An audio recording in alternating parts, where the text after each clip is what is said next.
Un tête-à-tête pour tenter d'apaiser les tensions. Joe Biden et Vladimir Poutine se sont enfermés pendant plusieurs heures à la Villa Lagrange, une bâtisse gorgée d'histoire.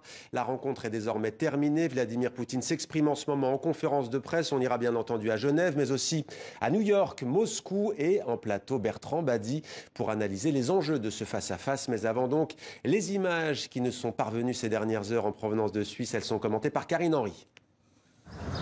Un cadre enchanteur, une villa magnifique avec vue sur le lac Léman. Mais ce qui va se dire derrière ces murs pourrait s'avérer moins charmant. Vladimir Poutine et Joe Biden côte à côte à Genève, en terrain neutre, pour un sommet chargé d'enjeux. Sur le perron, ils sont accueillis par le président suisse. Je vous souhaite, messieurs les présidents, de fructueux dialogues dans l'intérêt de vos deux pays et du monde. Entre l'Américain et le Russe, la poignée de main est rapide. Mais chacun affiche un sourire. Joe Biden et Vladimir Poutine prennent place dans la somptueuse bibliothèque remplie d'histoire. Les relations entre les deux pays sont au plus bas depuis 30 ans. Un monde les sépare. Il est toujours mieux de se rencontrer en tête-à-tête. Beaucoup de problèmes se sont accumulés dans les relations entre la Russie et les États-Unis, ce qui nécessite d'en discuter au plus haut niveau. Quelques phrases convenues dans le brouhaha des journalistes et puis le face-à-face a commencé. Moins de 3 heures d'entretien et Joe Biden quitte la Villa Lagrange. Aucun dîner prévu avec Vladimir Poutine. Les deux présidents vont donner une conférence de presse chacun de leur côté. L'épilogue d'un long mercredi de retrouvailles.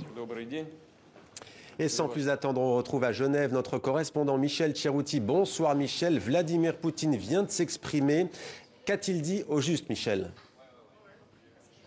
Alors écoutez, la conférence de presse, bonsoir Mohamed, n'est pas encore terminée. Vladimir Poutine est encore en train de la donner. Deux choses à retenir, il semblerait... Ce qu'il a dit, avoir vérifié également avec celle de Joe Biden tout à l'heure, la conférence de presse. Donc, il semblerait que les deux se soient accordés pour améliorer la cybersécurité. Il faut savoir que l'Occident et les États-Unis en particulier accusent régulièrement la Russie de cyberattaque. Et puis d'un autre côté, chose qui est moins connue du grand public, il faut savoir que ni Moscou ni Washington n'ont d'ambassadeurs respectifs des pays, c'est-à-dire qu'il n'y a pas d'ambassadeur russe actuellement à Washington et inversement à Moscou. Et les deux présidents auraient accepté, décidé bien que cela devait cesser et qu'il y aurait à nouveau des ambassadeurs en place dans les deux capitales. Michel Tcherouti à Genève. Bertrand Badi, quel est le grand enjeu selon vous de cette rencontre ? L'enjeu est double, côté russe et côté américain. Côté russe, c'est une obsession qui finalement date un peu de la chute du mur, mais beaucoup de l'avènement de Vladimir Poutine au pouvoir, c'est-à-dire redonner un statut international à la Russie aussi proche possible de ce qu'était le statut de la superpuissance bis du temps de la bipolarité. Côté américain, c'est montrer à peu de frais la rupture avec le style Trump, c'est-à-dire il ne s'agit plus de ce leadership isolé qui était ainsi vanté par l'ancien président des États-Unis, mais de reprendre. J'ai tendance à dire, et c'est là tout l'intérêt de ce qui se passe ce soir, reprendre comme avant, comme s'il ne s'était rien passé depuis. Vous savez, les sommets... on n'a connu que ça du temps de la bipolarité. Rappelez-vous, Kennedy, Khrouchtchev, Johnson, Kosygin, Nixon, Brejnev et plus récemment Gorbatchev, Bush. Et c'était le temps de la guerre froide, du campisme, où il y avait deux camps qui se faisaient face. Maintenant, la réalité internationale est plus compliquée. Donc, comment ce duo, qui n'est plus un duo, va gérer un monde ultra fragmenté? C'est l'énigme de ce soir. Et on va voir quels sont les désaccords qui opposent les deux hommes et les deux pays. Direction New York, où nous attend Elisabeth Guedel. Bonjour Elisabeth. Est-ce que cette rencontre, ce face-à-face, fait la une des médias américains ?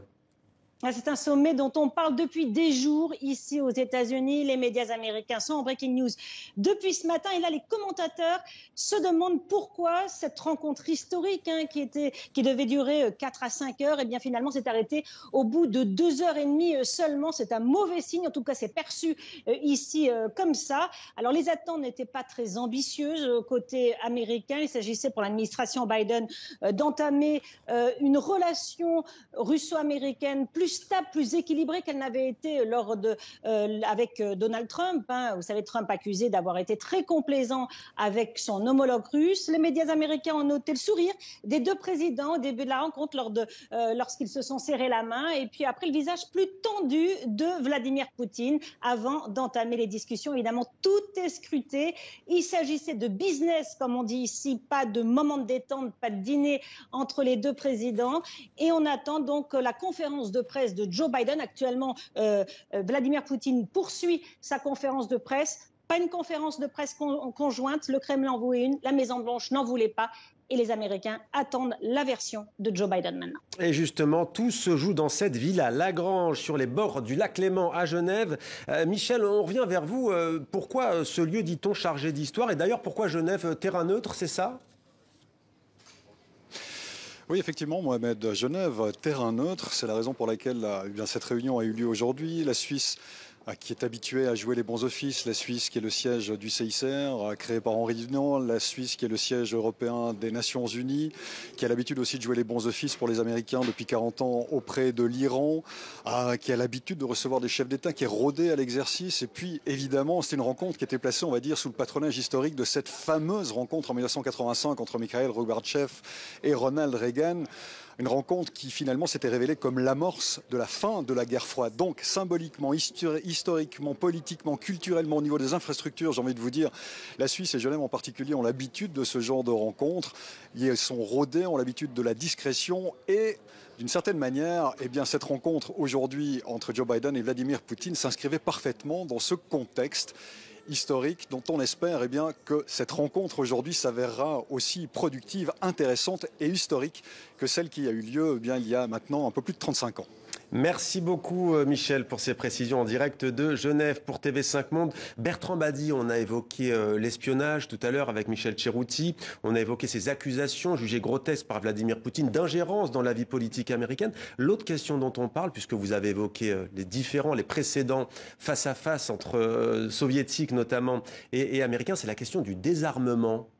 Tout à fait. Vous savez que le fameux New Start Treaty qui avait été conclu pour 10 ans arrive maintenant à son terme. Il va falloir le renouveler. Là, je pense que ce n'est pas un grand problème parce qu'il y a un consensus tacite de part et d'autre. On a besoin, ne serait-ce que pour des raisons économiques d'ailleurs, de maintenir ce genre de traité. On n'en est plus à l'époque... Ils ont 90% des armes nucléaires du monde, les deux pays. Exactement, exactement. Et cette parité qui est une fausse parité, parce que le décalage s'accroît malgré tout entre la Russie et les États-Unis, fait que les deux parties ont intérêt à maintenir ce traité, et là aussi à rompre avec l'attitude trumpienne qui avait, comme vous le savez, notamment remis en cause le traité sur les missiles à moyenne portée, ce qui avait créé beaucoup d'émotions. Alors on a vu comment aux États-Unis on parlait de cette rencontre. On va retrouver Luc Lacroix à Moscou. Bonsoir Luc.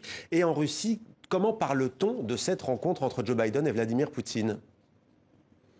Alors, bien sûr, ici en Russie, sur les chaînes d'information en continu, on suit cette rencontre minute par minute. Et pour l'instant, Vladimir Poutine n'a pas fait d'annonce fracassante au cours de sa conférence de presse. Ce n'est qu'un symbole, mais les ambassadeurs américains et russes vont chacun reprendre leur poste respectif. Le seul objectif que s'était fixé la Russie avant cette rencontre, c'était finalement de reprendre contact. Et Vladimir Poutine vient de le dire, il y a des sujets sur lesquels va reprendre. Ça change un petit peu des noms d'oiseaux échangés ces derniers mois. Je vous le rappelle, Joe Biden avait qualifié Vladimir Poutine de tueur et celui-ci avait répondu en disant c'est celui qui dit qu'il est un changement de ton, mais pas forcément un changement de fond, car le Kremlin le reconnaît jamais depuis la fin de l'URSS. Les relations entre les États-Unis et la Russie n'ont été aussi mauvaise. Washington est d'ailleurs d'accord sur ce point et c'est probablement le seul point d'accord aujourd'hui vraiment véritable entre les deux pays. Ce sommet a aussi été l'occasion pour Vladimir Poutine de s'afficher aux côtés de Joe Biden. Et ça, c'est important parce que ça donne l'image d'une Russie incontournable sur la scène internationale. Merci beaucoup, Luc. Et sachez que Bertrand Badi acquiesce à ce que vous nous dites en direct de Moscou. On le voit à l'image, Vladimir Poutine continue de s'exprimer et il vient de déclarer déclaré que l'opposant Alexeï Navalny savait qu'il violait la loi. Bertrand Badi, on imagine que le destin de cet homme qui est emprisonné est au cœur aussi de ce face-à-face. C'est un symbole, et comme tous les symboles, il est instrumentalisé. C'est une violation claire, éblouissante des droits de l'homme, nul ne le conteste. Mais il y a tant d'alliés des États-Unis qui violent ainsi les droits de l'homme, l'Arabie Saoudite, l'Égypte du maréchal Sissi.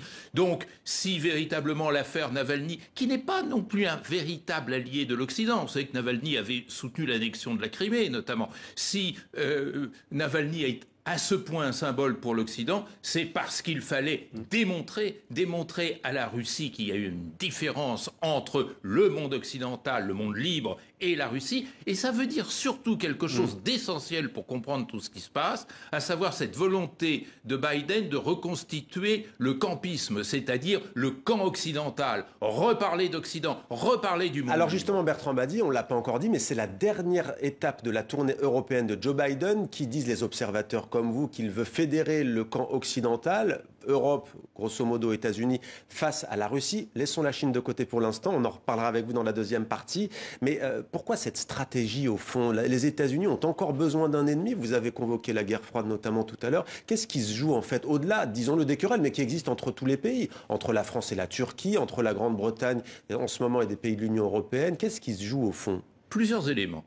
Le premier élément, je le reprends, je l'en ai déjà parlé tout à l'heure, la volonté de rompre avec son prédécesseur, qui jouait non pas de l'isolement américain, mais en tous les cas d'un leadership qui ne s'inscrivait pas dans un camp, qui s'incarnait en lui-même en quelque sorte. Mais plus profondément, il y a une crise de l'hégémonie américaine. Et cette crise, paradoxalement, elle date de la chute du mur. Il n'y a plus d'ennemis en face. Comme la puissance alimente la puissance américaine n'était plus alimentée. La puissance américaine doit faire face à des ennemis, entre guillemets, qui n'ont pas sa taille, qui n'ont pas son statut, qui n'ont pas son rôle. Mais est-ce que la Russie a raison de dire pourquoi est-ce que vous étendez vos bases de l'OTAN, de l'Alliance Atlantique à nos portes, alors que c'est plus la guerre froide, pour être objectif? Eh bien, justement, tout se passe comme si le pari de Biden était de dire, en reconstituant le campisme, je reconstitue en même temps le leadership américain. S'il n'y a plus de camp, de quoi Biden ou de quoi les États-Unis seront-ils le leader? C'est bien ça le problème. Donc on reconstitue un camp pour s'affirmer comme leader, donc on remet en scène l'OTAN, c'est un autre aspect des choses, et on réintroduit cette idée qui avait quelque peu disparu des écrans radars d'Occident. Mais la grande question c'est: qu'est-ce que c'est l'Occident? Et est-ce que l'Europe va suivre? Réponse dans la deuxième partie. Est-ce que l'Europe a intérêt à emboîter le pas à Joe Biden face à la Russie et la Chine?